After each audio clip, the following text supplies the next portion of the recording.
Another week in lockdown. Hurrah! And guess what? It's Valentine's Day. Forced romance. Excellent. No, we are talking about relationships this week. Valentine's Day is commercial bullshit. I normally hold very little truck with it indeed. However, over the last year, our relationships have been placed under a real microscope and a massive amount of pressure. Even the best relationships have really felt the strain and have experienced some highs, some lovely moments, but also some real lows.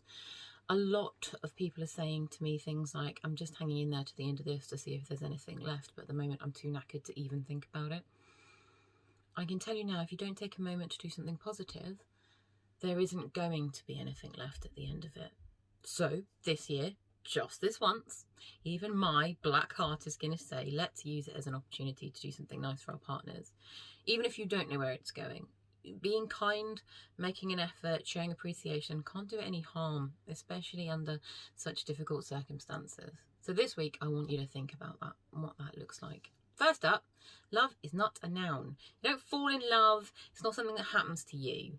You might have that experience that I've had and that lots of us have, where you meet someone and the world redefines itself around them in an instant. The ground does that. You don't even know who you are anymore because you're so filled with them. That's an amazing feeling. It's massive, but it's not love. If you're very, very lucky, it's the start of what love can look like. It can become love, but it takes work. And maintaining the groundswell of that love is not about butterflies and hearts and flowers, although they're nice. It's about little acts of love over your entire relationship.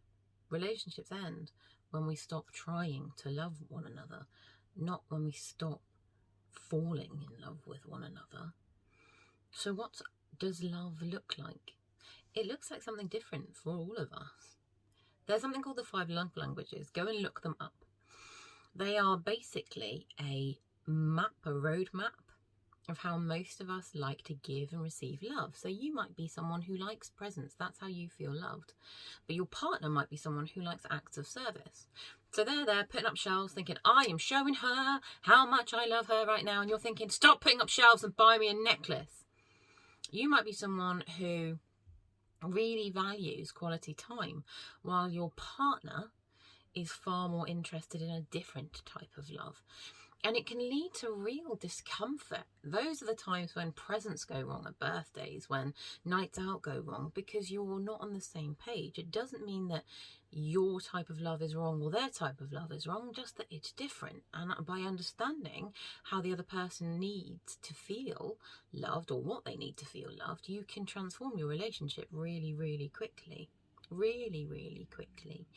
It's really effortless. Go to Google, type in 5 love languages, take the test. It can change relationships with your kids. It's so powerful.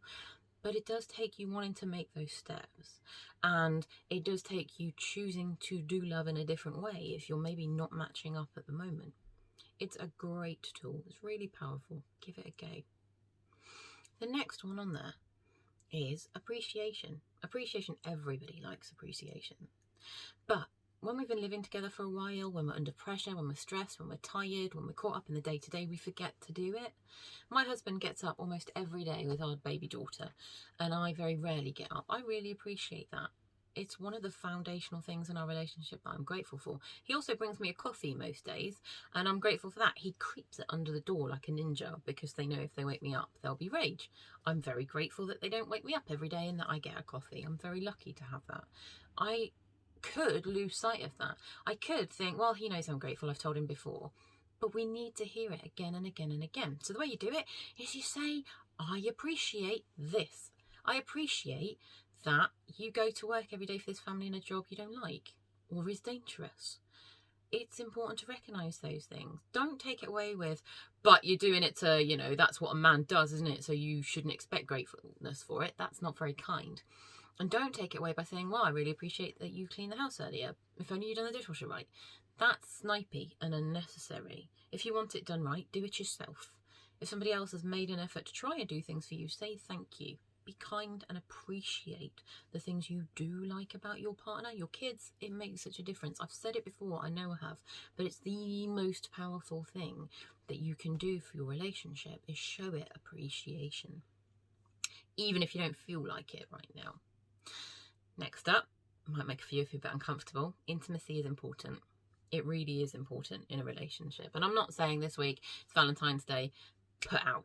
Because there's no quicker way to kill a relationship than be told, right, you've got to do it now. There's actually nothing less sexy than waking up on Valentine's Day and having them pestering at you, pouring at you, going, now, it's Valentine's Day, it's on the schedule. And speaking of schedules, that's not sexy either. Very often the advice given to people is schedule in a time to have sex.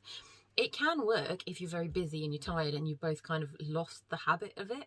But what actually tends to happen is very often men, not always, but very often men will get to that day and they'll be like, it's the day, yay! But they're not doing anything different the rest of the week. So very often women, and it's not always women, but very often women, will sit there and go, oh, of course it is. You've remembered I exist now, so you want to be nice because you're expecting something out of it. There's nothing likely to kill a buzz faster than feeling like you have to. So instead, this week, don't put the emphasis on the end result. Put it on the pathway to get there. Foreplay doesn't have to be sexual. It can be time, just doing something nice for your partner. Run her a bath, clean the house, take care of the kids, give us a moment to go and do self-care if you know she feels guilty and she finds it hard.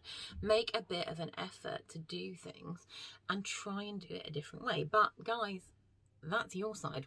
If you are the person, and very often again it's women but not always, who is sitting on the other side and you know that you're not trying hard enough from your side and you've let it slide and you go, oh, I'm just not in the mood, and you haven't done it for ages, you have to make the effort too. It is easy to lose the habit. It is easy to not feel like it. It is easy when you're tired and you're stressed not to want to, but it's also really easy to hurt somebody else by doing that. Nothing feels more degrading than being in a relationship with someone you feel like doesn't want you, doesn't feel attracted to you, doesn't want to be close to you. That's humiliating. And at the very least, both sides need to commit to making that situation go. Now, if you are in a position where you've just given birth, leave it the fuck alone. Don't even expect anything this week. If you're in a situation where you have trauma, then obviously this is a much longer journey for you. The commitment isn't in the end result. It's in committing to addressing the trauma and doing the work. And that's patient between the two of you. So I'm absolutely not suggesting that someone who has been traumatized just do it for the sake of it. You need to commit to working on what's happened to you so you can move past that, because you deserve a life with a great intimate relationship as well at the end of it. We all do.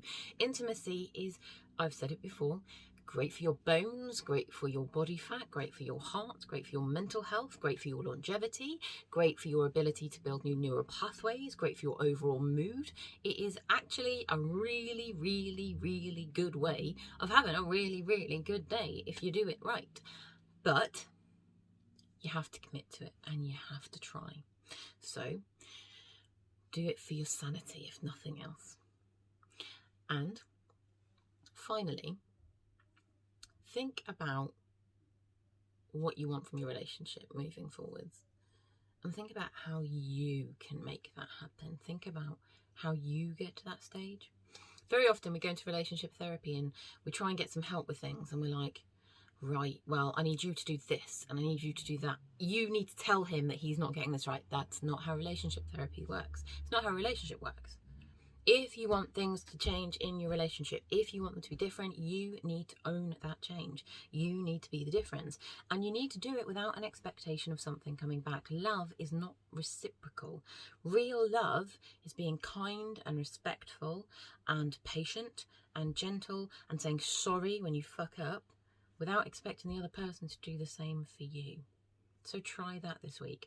When was the last time you put your partner first? When was the last time you did something for them nice just because you could, even though, you know, they might not even notice?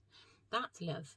The most loving thing my husband ever did for me, and he's done some really nice things, was actually after my 2-year-old daughter was born, and he women, you know what a mess our bodies are in after we've given birth. It was 2 days later and I was really, really poorly and broken. And I nearly passed out getting out of the bath. And my husband took care of me like I was plate glass. He was so loving and so gentle, and I was so vulnerable. And I was so grateful. That was the ultimate act of love for someone like me who doesn't do vulnerability. And I will always appreciate that no matter where our relationship goes in the future. Also, guys, I also think it's the most masculine thing a man can do, by the way. That's just me. But take some time for that this week and reflect that on Sunday when it's Valentine's Day. What could you do that's nice? Even though we can't go to hotels, even though we can't get crazy, even though we can't drop them off at the Grands, could you just go for a drive together? Are your kids old enough to leave for a bit to do that? Could you make some time to have dinner together? Could you send the kids to bed early with their iPads and some dinner upstairs so you get some peace and quiet together? Do you have time for just a quick chat? Put your phones down for an hour or two so you can remember who one another is. Take tricky topics off the table for a couple of hours so you can just have some fun together. It's important to make time to nurture and manage our relationships, or they die. They just wither on the vine and they die. And under a situation like this, when it's really difficult, the pressure is much greater and the likelihood of something going wrong is just much higher. You have to work just a little bit harder, even though you're tired, even though it's hard, to keep things going, so that at the end of this you have a relationship left to work on as much as anything else. See you soon, guys.